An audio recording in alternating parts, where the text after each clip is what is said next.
ये जरूरी है, या तो अपन इन कानून का फायदा ले लें या इनकी जो बुराइयां हैं उनसे बचें। इसमें तो इनकी जो बुराइयां हैं उनसे बचने के लिए अपनों को समझना पड़ेगा। हल्के फुल्के जो चेंजेस आए हैं उसको भी कवर करते हुए आखिर में मेन चेंजेस लूंगा।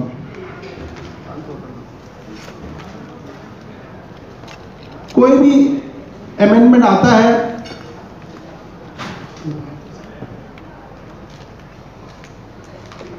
वो सिंगल स्लाइड सिस्टम हो गया है, पूरा पूरा पूरा पेज आ जाए वैसा करिए ना एक बार। वो एक एक करके आएगा तो टाइम ज़्यादा लगेगा। कोई भी नया अमेंडमेंट इनकम टैक्स से आता है तो सबको ऐसा लगता है लिमिट बढ़ेगी क्या, लिमिट बढ़ेगी क्या। आजकल गृहिणी भी पेपर पूरा पढ़ती हैं, उनको भी पूरा समझ में आता है। तो मोटा मोटा ये बता दूं, पिछले बार से इस बार में कहीं कोई ज़्यादा चेंजेस नहीं है।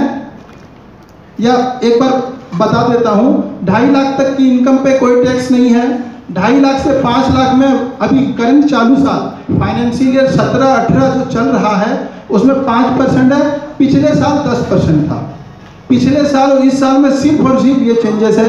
5 लाख से 10 लाख की इनकम पे 20% टैक्स देना होता है, उसके ऊपर 30% देना होता है। सीनियर सिटीजन जो अपने बुजुर्ग हैं उनका भी सरकार सम्मान करती है, और जो 60 साल तक के हमारे बुजुर्ग हैं और जो 80 साल से नीचे हैं उनको 2.5 लाख की जगह 3 लाख तक की छूट सरकार देती है। वो पिछले साल भी सेम था, इस साल भी सेम है। सुपर सीनियर सिटीजन जो 80 साल या उससे ज़्यादा हैं उनका सम्मान सरकार की नज़र में और ज़्यादा है, उनको सरकार 5 लाख तक की छूट देती है। इसके अलावा टैक्स के ऊपर अगर 5 लाख तक की आपकी कमाई है तो 5,000 तक की छूट थी, उसको इन्होंने कम करके 3.5 लाख तक की अगर कमाई है तो आपको 2500 रुपये कर दी। लेकिन सिर्फ यहाँ पे 2500 कम किया, लेकिन वहाँ टैक्स रेट में जो उन्होंने 5% कम किया है उससे ओवरऑल टैक्स अपना पिछले साल के मुकाबले इस साल कुछ कम ही बनेगा। तो आदमी को 5 लाख तक की इनकम में मेरा तो सुझाव है हमेशा आना चाहिए, हर फाइल को कवर करना चाहिए। अब आप आगे देखेंगे अपन और छोटी छोटी छूट का कैसे मजा ले सकते हैं। सरचार्ज वगैरह है 50 लाख तक, ऐसे 1 करोड़ तक में 10% है इनकम, कुछ सरचार्ज देना पड़ता है। 1 करोड़ से ऊपर उनसे 15% सरचार्ज है। फर्म और कंपनी के लिए कोई टैक्स में चेंज नहीं है, 30% टैक्स लगता है, और सेस और सरचार्ज जो पिछले साल इस साल सेम थे। कंपनी के केस में थोड़ा चेंज आया है। अगर पिछले साल आपका टर्नओवर 50 करोड़ था तो 30% की जगह 25% टैक्स लगेगा। अब ये एक एग्जाम्पल देखिएगा, जो नॉर्मल एसएससी है उसको इस तरीके से थोड़ी अपनी टैक्स की प्लानिंग करनी चाहिए। अगर उसका टोटल इनकम 8,70,000 है तो इस तरीके से उसका सिर्फ 13,000 रुपये टैक्स आ रहा है, जो कि टोटल इनकम में सिर्फ 1.5% बनता है। मेन प्लानिंग होती है जब अपन कोई मकान ले रहे होते हैं। हर बिजनेसमैन लोन लेता है, लेकिन मकान के ऊपर बहुत ज़्यादा बेनिफिट है। आप बिजनेस कर रहे हैं, बिजनेस के लिए लोन चाहिए, तो आप बिजनेस की बजाय मकान के ऊपर लोन लीजिए।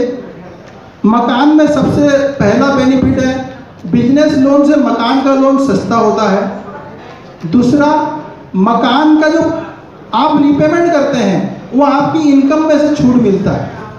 उसका इंटरेस्ट अगर बिजनेस लोन लेते हैं उसका इंटरेस्ट बिजनेस से भी छूट मिलता है और यहाँ भी छूट मिलता है। तो 8,70,000 की मेरी इनकम है तो हाउस प्रॉपर्टी पे जो मकान के लोन पे मैं इंटरेस्ट देता हूँ तो 2 लाख तक छूट ले सकता हूँ। ITC जो LIC, PPF, NSC, ये छोटे छोटे जो इन्वेस्टमेंट मैं करता हूँ आखिरी में जाकर के ये बहुत बड़ा हो जाता है, और एक साथ इसके डबल बेनिफिट है। आपको 5 साल या 10 साल के बाद एक बहुत बड़ा फिगर आपको पैसा मिलता है, और साथ में पक्के रकम में मिलता है। अगर आप हर साल छोटा छोटा इन्वेस्टमेंट करते हैं और छूट लेते हैं, आप अभी तो टैक्स बचाते हैं, लेकिन भविष्य में एक मुश्त पैसा मिलता है और पक्के की रकम में मिलता है, जो अपन मैक्सिमम 1.5 लाख तक का ले सकते हैं। मेडिक्लेम अपन जो करवाते हैं उसका मैक्सिमम 20,000 तक का अपन छूट ले सकते हैं। अपने पेरेंट्स के लिए करवाते हैं तो उसके और अलग से छूट है, प्रावधान है। लेकिन ये मेडिक्लेम हमेशा चेक से पेमेंट होना चाहिए, कैश में पेमेंट करते हो तो छूट नहीं मिलता है। तो ऐसा मैंने 5 लाख तक जो 5% तक की सीमा है, मैंने वहाँ तक मैक्सिमम अपना अगर इनकम होता है तो टोटल 12,875 रुपये टैक्स आता है, जो कि टोटल इनकम का 1.5 लाख है। तो अपने को सारी छूट लेते हुए अपनी इनकम को प्लानिंग करना चाहिए। ये एक एग्जाम्पल, इसमें बहुत ज़्यादा चेंजेस नहीं है, मैं सुविधा के लिए आप लोग के सामने रखा इसको।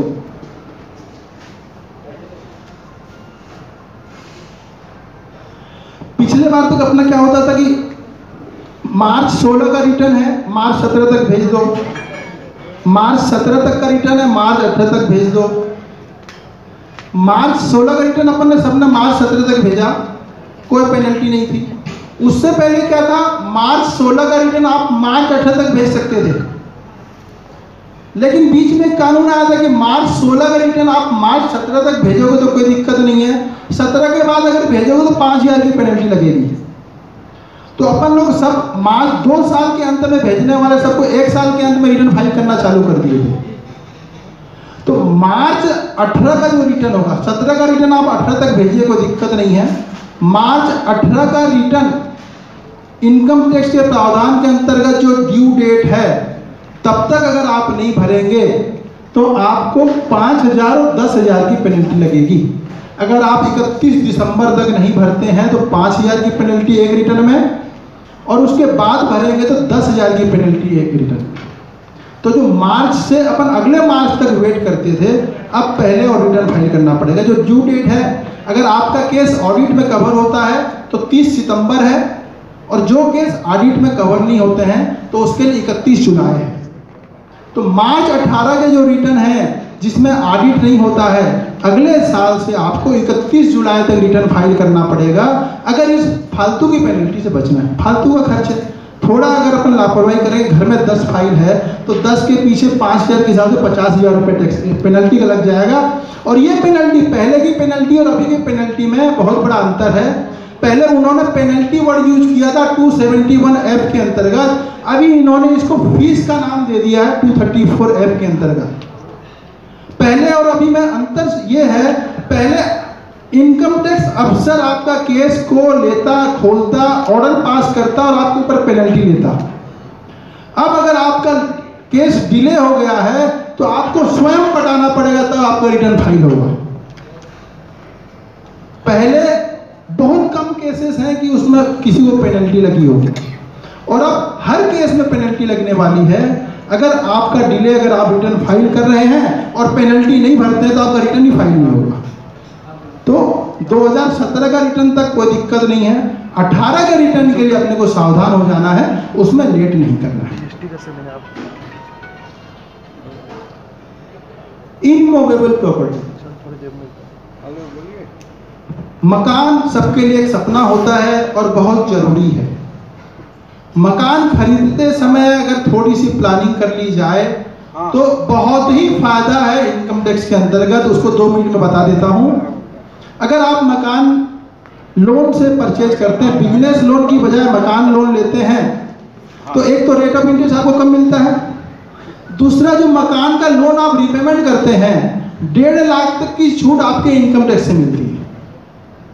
दूसरा, मान लो आपने कोई प्रॉपर्टी बेची और उसमें लॉन्ग टर्म कैपिटल गेन आ रहा हो, आपको एक कोई मकान बनाना भी है और कोई प्रॉपर्टी बेचना भी है, अगर दोनों को आप एक साथ में ले आए तो उसमें वो कैपिटल गेन पूरा की पूरा आप बचा सकते हैं 1 साल में।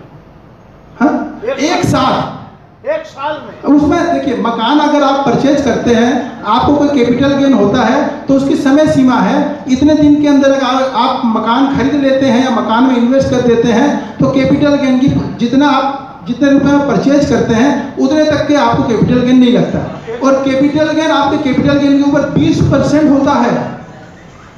मान लो आपका 1 करोड़ रुपए अगर कैपिटल गेन हुआ तो आपको 20 लाख रुपए इनकम टैक्स भरना है, और वही 1 करोड़ को अगर आपने मकान में लगा दिया तो आपको 20 लाख रुपए बच सकता है। मान लो अगर अपन ये दोनों चीज़ों को साथ में प्लानिंग करें और कोई प्रॉपर्टी मेरे को 5 लाख महंगे भी मिल रही है तो 20 लाख टैक्स को देखते हुए वो प्रॉपर्टी मेरे लिए सस्ती हो जाएगी। तो कोई परचेज अगर कैपिटल गेन आ रहा हो तो ये दोनों चीज अपन साथ में प्लानिंग कर सकते हैं। पहले लॉन्ग टर्म कैपिटल गेन, ये शॉर्ट टर्म में नहीं होता है। शॉर्ट टर्म मतलब प्रॉपर्टी के केस में पहले 3 साल से कम अगर आप कोई प्रॉपर्टी रख के बेचते थे तो शॉर्ट टर्म हो जाता था, उसमें कोई बेनिफिट नहीं मिलता था इन्वेस्टमेंट में। अब वो 3 साल का पीरियड को इन्होंने 2 साल कर दिया। अगर 2 साल अगर आपके पास में कोई जमीन या मकान रहती है और अगर आप बेचते हैं तो लॉन्ग टर्म कैपिटल गेन कहलाता है। लॉन्ग टर्म कैपिटल गेन में सीधा सीधा आपको 20% देना पड़ता है। मान लो आपकी इनकम 10 लाख से ऊपर है तो आप तो 30% के स्लैब में आ गए। अगर लॉन्ग टर्म है वो तो आपको 30% नहीं लगेगा, 20% लगेगा। प्लस आप अगर कहीं इन्वेस्ट कर देते हो उस पैसे को तो कैपिटल गेन का टैक्स से आपको छुट्टी मिल जाती है। तो वो 3% का 3 साल का जो पीरियड था वो इस साल 2 साल हो गया। तो कोई भी मकान बेचे या जमीन बेचे तो उसको इस तरीके से प्लानिंग करके बेच सकते हैं। ये जरूरी नहीं है कि मेरा कमाया हुआ पैसा ही मेरी इनकम है। अगर मैं अपना नुकसान को कम कर लूं, खर्चा को कम कर लूं, ऐसे पेनल्टी को कम कर लूं तो वो भी मेरा इनकम कहलाता है। व्यावसायिक और रिहायशी पर थोड़ा क्लियर कीजिए। हाँ जी, व्यावसायिक प्रॉपर्टी और रिहायशी प्रॉपर्टी, हाँ इनको अगर जैसे कोई व्यावसायिक प्रॉपर्टी बेचता है हाँ और उसके लिए रेजिडेंशियल करता है तो ठीक है। हाँ। अगर रेजिडेंशियल करके व्यावसायिक में लगाता है तो उसके लिए क्या? नहीं, जहां तक मकान का सवाल है, मकान में रिहायशी और बिजनेस कुछ नहीं होता है। अगर रहने वाला मकान है तो अगर आपका फैक्ट्री है, फैक्ट्री में आप डेप्रिसिएशन क्लेम करते हैं तो वो आपका शॉर्ट टर्म कहलाता है। लेकिन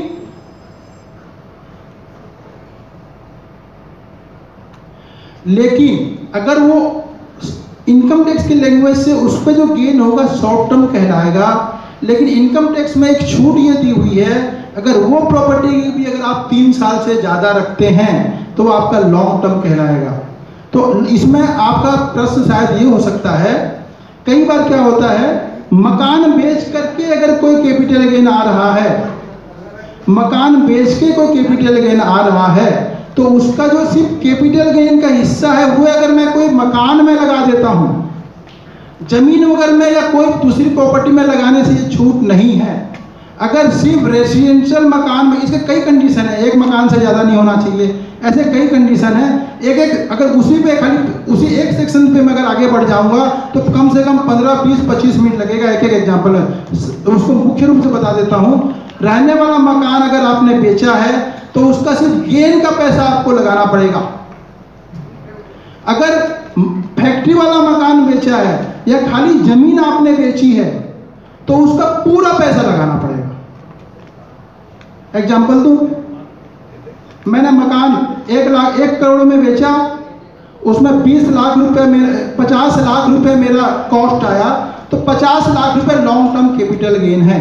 मैं अगर 50 लाख रुपए इन्वेस्ट कर दिया तो मेरे को 1 रुपए भी टैक्स नहीं देना पड़ेगा।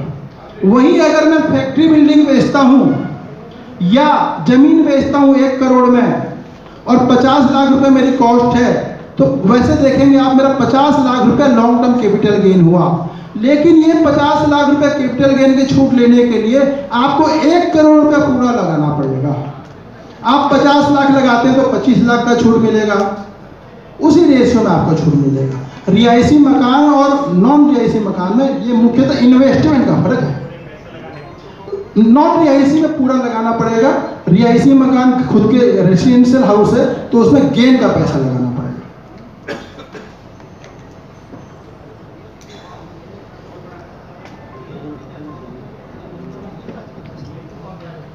एक जो तो बिजनेस करते हैं उनको सिर्फ ये मालूम है कि सिर्फ बिजनेस में टीडीएस का प्रावधान है, लेकिन पहली बार जो बिजनेस नहीं करता है उसके ऊपर भी टीडीएस का प्रावधान आ गया है। अगर कोई मंथली 1 महीना में 50,000 या 50,000 से ज़्यादा रेंट पेमेंट करता है तो उसको आगे से 5% टीडीएस काटना पड़ेगा रेंट में।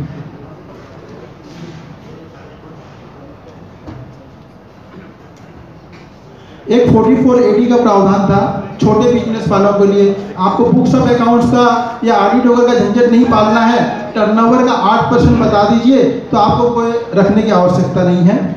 उसको अगर गवर्नमेंट ने 8 से 6 किया, इस बजट में किया, लेकिन पिछले साल से कर दिया, इसका बेनिफिट आपको फाइनेंशियल ईयर 16-17 के लिए भी मिलेगा। तो उसमें आपका जो चेक से, आरटीजीएस से या इस तरीके से बैंकिंग के थ्रू अगर आपका पेमेंट आया है, उस पेमेंट पे आपको 6% मिलेगा। अगर कैश से आया है तो उस पर आपको 8% प्रॉफिट शो करना पड़ेगा। लेकिन वो पैसा, बैंक वाला पैसा आपका 31 मार्च तक, तो 31 मार्च को मैंने अगर बेचा है, 31 मार्च तक वो पैसा आ जाएगा, संभव नहीं है। वो पैसा आपका जो आने वाला इनकम टैक्स रिटर्न का जो ड्यू डेट है, वो चेक वाला पैसा तब तक आ जाना चाहिए, तो उसमें आपको 2% का प्रॉफिट हो सकता है।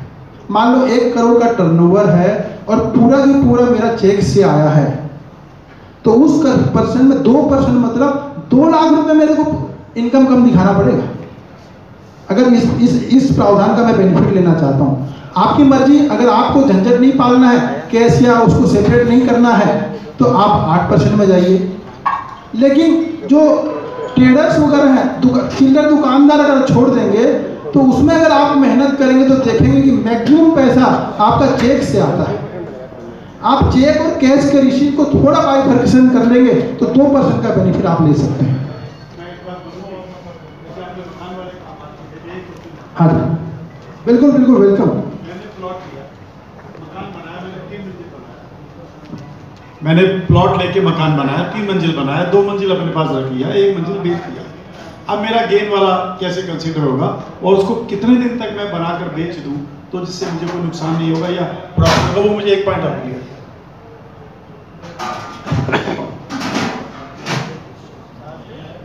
इस केस में क्या होता है, अगर मेरा पास जमीन था, जो भाई साहब का जो क्वेश्चन है, इनके पास जमीन था, उस जमीन में इन्होंने 3 मंजिला मकान बनाया, दो हिस्सा इन्होंने खुद रखा और 1 हिस्सा इन्होंने बेच दिया। इनकम टैक्स में ये प्रावधान है। सबसे पहले तो ये देखा जाएगा, जब जमीन आपने परचेज करी थी, उस समय आपने उसका पर्पज क्या शो किया था। आपने उसको इन्वेस्टमेंट में दिखाया था कि बिजनेस एसेट्स दिखाया था। अगर बिजनेस एसेट्स दिखाया था तो कोई दिक्कत नहीं है, उस वैल्यू से अपन आगे बढ़ जाएंगे।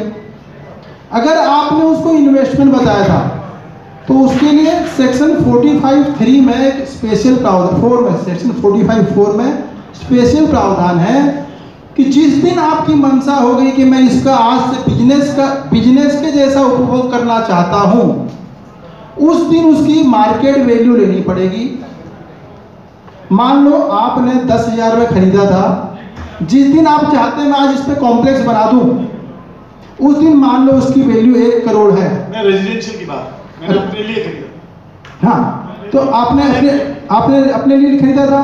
जिस दिन आपने बेचना है करके आपका उद्देश्य आ गया, उस दिन वो प्रॉपर्टी आपकी पर्सनल यूज नहीं हो करके आपका बिजनेस यूज की तरफ डाइवर्ट हो गई। उस डेट में आपको उसका मार्केट रेट देखना पड़ेगा और वो एक डीम्ड कैपिटल गेन उस डेट में हो जाएगा। और जितना जितना हिस्सा आप बाद में बेचते चले जाएंगे, उतने उतने हिस्से का कैपिटल गेन आपको देना पड़ेगा। आपको जिस दिन आप बिजनेस एसेट की तरफ ले गए, उस दिन आपका कैपिटल गेन वहां वर्किंग हो जाएगा। और पटाना आपको तब है उस प्रॉपर्टी, जिस प्रॉपर्टी को आपने बनाया है उसका एक रेशियो आपको तय करना पड़ेगा। जब जब आप जितना रेशियो बेचेंगे, उस रेशियो से आपको टैक्स भरना पड़ेगा। और इसमें संबंध में और कोई क्वेश्चन है, फिर मैं उपलब्ध हूँ। रात को 3:30 बजे गाड़ी है।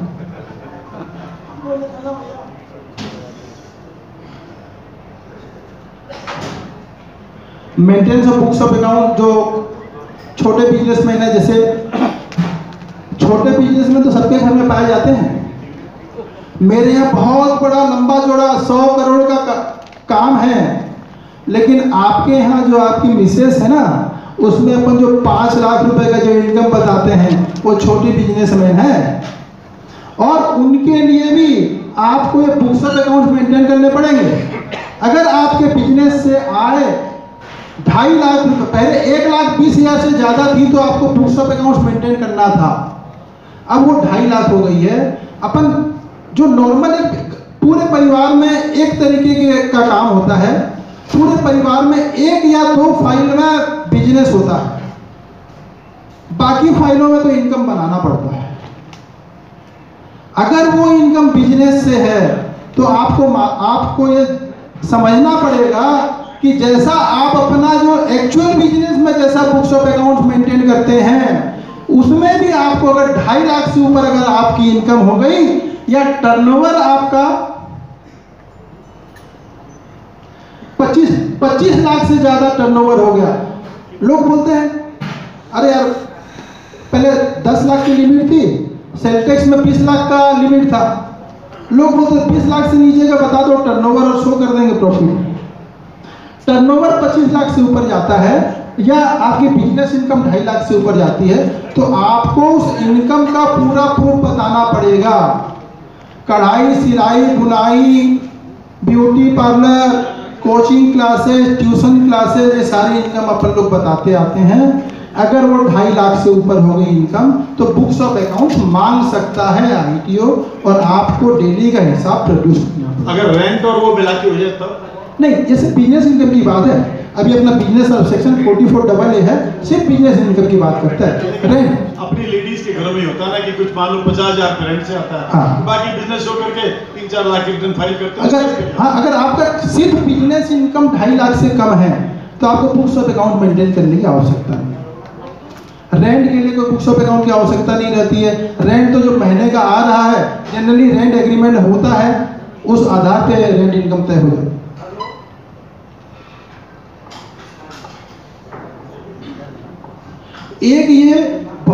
एक जो चेंज आया है उसमें ये बहुत सबसे महत्वपूर्ण और बहुत खतरनाक चेंजेस आया है। इससे पहले आप लोगों को ये मालूम होगा, पहले गवर्नमेंट रेट 1 करोड़, आपस में लेना देना 10 लाख, अब वो बंद हो गया। क्यों बंद हो गया? 2 रीजन। मान लो राजू भाई अशोक भाई को कोई प्रॉपर्टी बेच रहे हैं, अशोक भैया गवर्नमेंट रेट उसका तय हुआ 1 करोड़, अशोक भैया पेमेंट कर रहे हैं 10 लाख। पहले चलता था, सरकार बोलती थी जो गवर्नमेंट रेट है उस पर स्टाम्प ड्यूटी आप पेमेंट कर दीजिए, आपका आपसी लेन देन से हमारे को कोई मतलब नहीं। लेकिन इनकम टैक्स का कानून आ गया, वो ये बोलता है अगर आपसी लेन देन गवर्नमेंट रेट से कम है, अशोक जी आपने 1 करोड़ का गवर्नमेंट रेट का प्रॉपर्टी 10 लाख में परचेज किया है, 90 लाख रुपए आपकी इनकम में जोड़ते हैं, 90 लाख पे आप टैक्स दे दीजिए। राजू भाई को यह बोला जाएगा आपने 1 करोड़ की प्रॉपर्टी भले ही 10 लाख में भेज दिया, आपका आपस में क्या संबंध है हमारे को नहीं मालूम, आप इनकम टैक्स तो हमारे को 1 करोड़ के ऊपर से पटाएंगे।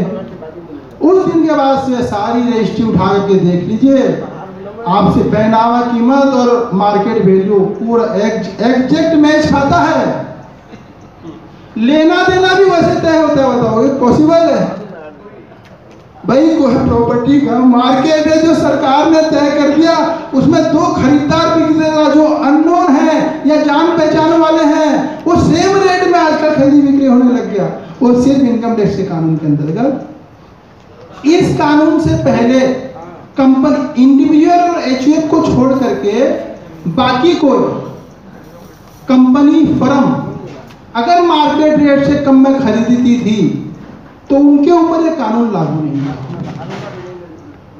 फर्म या कंपनी 1 करोड़ रुपए मार्केट की वैल्यू की प्रॉपर्टी को 10 लाख में परचेज करती थी, वो कैसे संभव हो पाता था? जनरली जो किसान की जमीन खरीदते थे, किसान अगर अपनी जमीन बेचता है तो उस पर कोई टैक्स नहीं लगता है। उस पर अगर 1 करोड़ रुपए सरकार बोलते तो लगा दे, चाहे 2 करोड़ मार्केट वैल्यू पकड़ ले, उसको तो कोई टैक्स लगना नहीं है।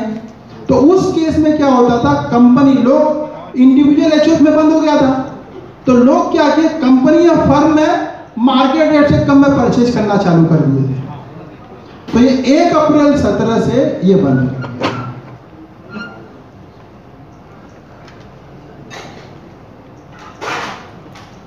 अब ये कैश का खर्चा जो नॉर्मली बिजनेसमैन है उसको मालूम होगा, अगर अपना कोई भी दुकान के खर्चे के लिए कोई भी कैश पेमेंट करते हैं, पहले 20,000 की लिमिट थी, अब 10,000 की लिमिट हो गया है। एक आदमी को एक दिन में 10,000 से ज़्यादा कैश पेमेंट अपन नहीं कर सकते, नहीं तो उस खर्चे की छूट नहीं मिलती है, या अन्य शब्दों में बोले आप जितना कैश पेमेंट करेंगे उतना रुपए आपका इनकम में जुड़ जाएगा।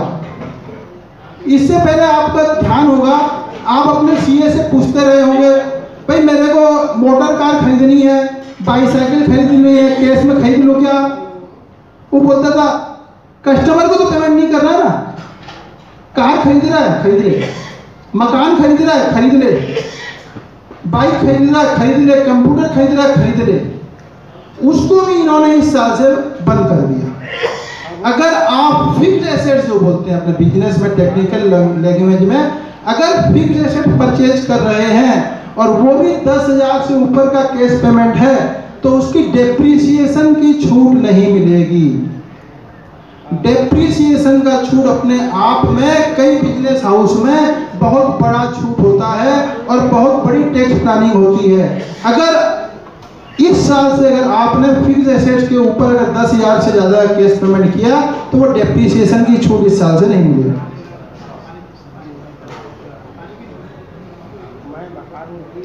एक ये जो तूफान के साथ में जो छोटी मोटी समस्याएं और आती है, बेनामी संपत्ति के साथ में सबसे बड़ी समस्या उसके बाद 269 ST आ गई।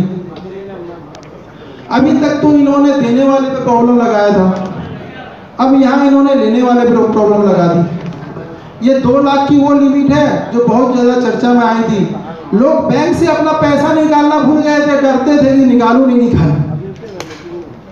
उसके बाद सरकार को मजबूरन एक नोटिफिकेशन निकालना पड़ा कि भाई आप बैंक से अपना पैसा, आपका पैसा है, आप निकालोगे तो कोई पेनल्टी नहीं लगेगी। उसके अलावा 3 कंडीशन में अगर एक व्यक्ति से एक दिन में, अगर आप एक व्यक्ति से एक दिन में 2 लाख से ज़्यादा अगर आपने परचेज कर लिया, एक कैश ले लिया, या कोई एक ट्रांजैक्शन, मान लो मैंने बेच दिया किसी को, एक एग्जांपल के साथ में अपन चलते हैं, वो सुविधा होगा। मैंने आज किसी को 2 लाख से ऊपर में कैश में बेच दिया माल, अब जो है मैं नहीं बेच सकता। अगर 2 लाख या ऊपर में अगर आपने कैश में बेचा तो पूरा के पूरा उतने रुपए का आपको पेनल्टी देना पड़ेगा। 3 लाख रुपए का कैश बिल एक सिंगल अगर आपने फाड़ दिया तो 3 लाख की पेनल्टी भरनी पड़ेगी। तो सीधा सीधा शब्दों में ये बोले, अगर अभी अपने को कैश सेल फाड़ना है, 2 लाख से नीचे का अमाउंट ही कैश सेल फाड़ सकते हैं। 2 लाख या उससे ऊपर का कैश सेल हो गया तो आपको इनकम टैक्स के अंतर्गत पूरा 100% की पेनल्टी भरनी पड़ेगा। दूसरा, एक व्यक्ति से एक दिन में 2 लाख रुपए से ज्यादा कैश नहीं ले सकते। वो कैसे? मैंने आज किसी को 1 लाख का क्रेडिट में बेचा, कल किसी को 1 लाख का, फिर उसी को क्रेडिट में बेचा, ऐसे करके उसको मैंने 10 लाख रुपए तक क्रेडिट में बेच दिया। तो पहले जो मैं पहला एग्जांपल दिया उसमें तो आप बोलोगे यार एक बिल तो 2 लाख से ऊपर नहीं है। सेकंड कंडीशन, अगर किसी आदमी से आपको पैसे लेने हो और उससे अगर आपने एक दिन में 2 लाख रुपए ले लिए तो भी 2 लाख की पेनल्टी हो जाएगी। जितना आपने केस में लिया वो पूरा का पूरा आपका पेनल्टी हो जाएगी। तीसरी कंडीशन, ये फेरे वाली बात होगी, पहले फेरे, दूसरे फेरे, तीसरे कंडीशन पर 3 कंडीशन है। अगर कोई एक इवेंट के लिए अगर आपने कैश ले लिया 2 लाख से ज़्यादा, जैसे ये होटल वाला है, अपने को यहाँ कार्यक्रम करना है, अगर वो ये बोलता है ये हॉल का रेंट 50,000 रुपये, आप जो खाना खा रहे हैं उसका 1.5 लाख रुपए, जो माइक और इलेक्ट्रिक सिस्टम है उसका 50,000 रुपये, ये ले रहा है अलग अलग, लेकिन पूरा की पूरा एक इवेंट से संबंधित है तो टोटल बिल 2.5 लाख का हो गया। अगर वो भले ही अलग अलग बिल करता है, अलग अलग बिल उसका 2 लाख से कम है, लेकिन एक इवेंट से रिलेटेड है सारे बिल, तो एक इवेंट से रिलेटेड 2 लाख से ऊपर हो गया, 2.5 लाख का हो गया। अगर होटल वाला 2.5 लाख रुपए कैश ले लेता है तो 2.5 लाख की पेनल्टी लग जाएगी उसको। या अपन यूँ समझ लें, अपन ने अपने कस्टमर को बोला तेरा माल वहां पहुंचाने तक का 3 लाख रुपए, 2 लाख रुपए मेरे माल का, 1 लाख रुपए का किराया। आप बोलोगे मैंने तो 2 लाख रुपए का माल था उसी का तो केस लिया, लेकिन जहां आपने अपने इवेंट के साथ में दूसरा चीज को जोड़ दिया तो वो एक इवेंट कहलाएगा, और अगर आपने 3 लाख रुपए ले लिया तो 3 लाख के ऊपर पूरी पेनल्टी देनी पड़ेगी। जिसने कैश लिया है उसको पेनल्टी देनी पड़ेगी। पेमेंट करने वाले को करनी, वो दूसरे क्राइटेरिया में जाएंगे आप। अगर पेमेंट करने वाला 3 लाख का माल बेचने के बाद में अगर वो 2 लाख रुपए आज दे रहा है और 1 लाख बाद में देता हो तो उसका क्या होगा? उसमें सरकार ने बोला है अगर सिंगल ट्रांजैक्शन है तो उसमें आप 1.5 लाख 2 लाख से नीचे कैश ले लो और बाकी का चेक लेना पड़ेगा आपको। दोबारा दूसरे एक बिल के अगेंस्ट में 2 लाख से ऊपर का चेक नहीं होना चाहिए, कैश नहीं होना चाहिए। हाँ, आप मान लो 5 लाख का किसी को आपने बिल कर दिया, आप उससे 1.5 लाख रुपए कैश ले लिए, फिर उससे 40,999 तक आप ले सकते हो, बाकी का पैसा चेक से लेना पड़ेगा। एक बिल के अगेंस्ट में 2 लाख रुपए का कैश नहीं दिखना चाहिए। आप बिल में नहीं, एक कभी भी, हाँ, एक बिल से मतलब है जिंदगी भर आपने 1 अप्रैल को माल बेच दिया, साल भर पैसा ही नहीं आया, वो 10,000 देता गया। आप ये सोच करके नहीं ले सकते कि यार कैश ले लो नहीं तो डूब जाएगा। आप ले लो तो सरकार ले जाएगी, फिर उसको हाथ जोड़ के बोलना पड़ेगा तू यार डीडी बना दे, चेक दे दे या और कुछ कर, उसका और कोई रास्ता देखना पड़ेगा। हम 10,000 रुपए नकदी तक दे सकते हैं, मगर 2 लाख रुपए कैसे सामान नकदी लेंगे हम किसी से? हाँ, वो दोनों आपस में कंट्रैक्ट, वो देखो कैसे होगा। अगर आप मान लो मैं माल बेच रहा हूँ, मैं 2 लोगों को माल बेच रहा हूँ, एक जिसको बेच रहा हूँ वो मान लो आपको बेच रहा हूँ, आप ट्रेडर्स हो, मैं मुरारका जी को माल बेच दिया, ये अपने घर के यूज के लिए ले गए। मुरारका जी को तो घर के यूज के लिए अभी जैसे 2 लाख का प्रावधान आ गया, 1.5 लाख देने से भी इनको कोई मतलब नहीं है, इनको कहीं छूट तो लेना नहीं है। लेकिन ट्रेडर्स जिसको वो माल जो परचेज कर रहा है आगे अगर बेचना है तो एक दिन में 10,000 से ज्यादा पेमेंट नहीं कर सकता। मुरारका जी तो कर सकते हैं, आप नहीं कर सकते, कंज्यूमर कर सकता, ट्रेडर नहीं कर सकता। ऐसी लिमिट की चीजों को अपने पास रेगुलर बुला रहे हैं और उसके आधार पर स्क्रूटनी कर रहे हैं। अगर आपने सेविंग अकाउंट में साल भर में 10 लाख रुपए से ज्यादा जमा किया तो सबका नाम इनकम टैक्स वाले के पास जा रहा है। अगर आपने कैश में डीडी 50,000 से ज्यादा बैंक नहीं बनाती है, चिल्लर करके अगर आप बना लेते हैं और 10 लाख से ऊपर का डीडी पे ऑर्डर वगैरह बनाते हैं, या आपका करंट अकाउंट है, साल भर में 50,000 रुपये आपने जमा कर दिए या साल भर में 50,000 रुपये आपने निकाल लिए, वो भी इनकम टैक्स वाले के पास में डिटेल जा रही है। 50 लाख वो इनकम टैक्स वाले के पास जा रही है। क्रेडिट बिल का पेमेंट अगर 1 लाख तक करते हैं वो भी जा रही है। लेकिन जो मेन जो चेंजेस इन्होंने पिछले साल लाया, अगर आपको एक बिल के अगेंस्ट में 2 लाख से ऊपर नगद प्राप्त किया है तो वह बिजनेसमैन की जवाबदारी है कि साल भर का डिटेल इनकम टैक्स वालों को बताएं। ये बहुत बड़ी जवाबदारी इन्होंने दे दिया है, तो इस पे वर्किंग डबल हो गया। हाँ, अगर आपके एक बिल के अगेंस्ट में अगर आपको 2 लाख से ज्यादा नगद प्राप्त हुए हैं, मान लो 5 लाख का बिल है, उसमें आपको पूरा चेक मिल गया, कोई आवश्यकता नहीं है।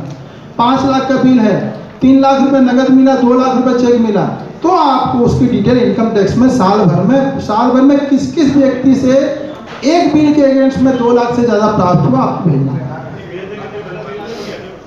तो पेनल्टी इस साल से इन्होंने लाया है तो पेनल्टी लगाएंगे, वो बिल्कुल लगेगी। तो अपने को कोई भी कंडीशन में इसको अवॉइड करना है।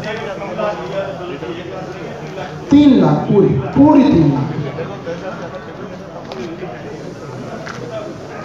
अब ये कुछ एक और कंडीशन है इसमें, बाकी तो बैंक वाले के ऊपर या ट्रस्ट वगैरह के ऊपर ड्यूटी है।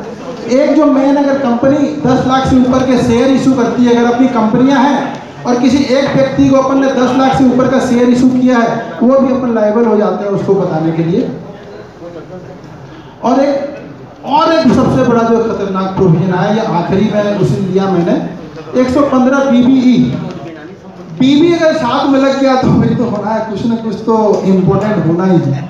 इस सेक्शन के साथ में बीबी लग गया तो इसका मतलब ये हुआ, अगर आपने अपने कंप्यूटेशन में कोई इनकम बताई है और वो इनकम आपने कैसे प्राप्त करी है, क्या काम करके प्राप्त करी है, अगर आप जस्टिफाई नहीं कर पाते हैं तो सीधा सीधा उस पर 60% और सरचार्ज 15%, ऐसे 77% आपको टैक्स चुकाना है। मान लो आपकी इनकम 3 लाख रुपए है, आपने तो 2.5 लाख का छूट, 50,000 रुपये, फिर वो 5,000 का छूट नील करके आपने डाल दी। अगर वो इनकम जस्टिफाई नहीं कर पाते हैं तो वो नील टैक्स आपका 3 लाख गुनी 77%। अगर इनकम टैक्स रिटर्न में कोई भी इनकम जा रहा है, उसका प्रॉपर अपने पास में जवाब होना बहुत जरूरी है। इसके साथ ही मैं शायद 2-4-5 मिनट आगे बढ़ गया, अपना डेलिब्रेशन यहाँ खत्म करता हूँ और आपका बहुत बहुत धन्यवाद।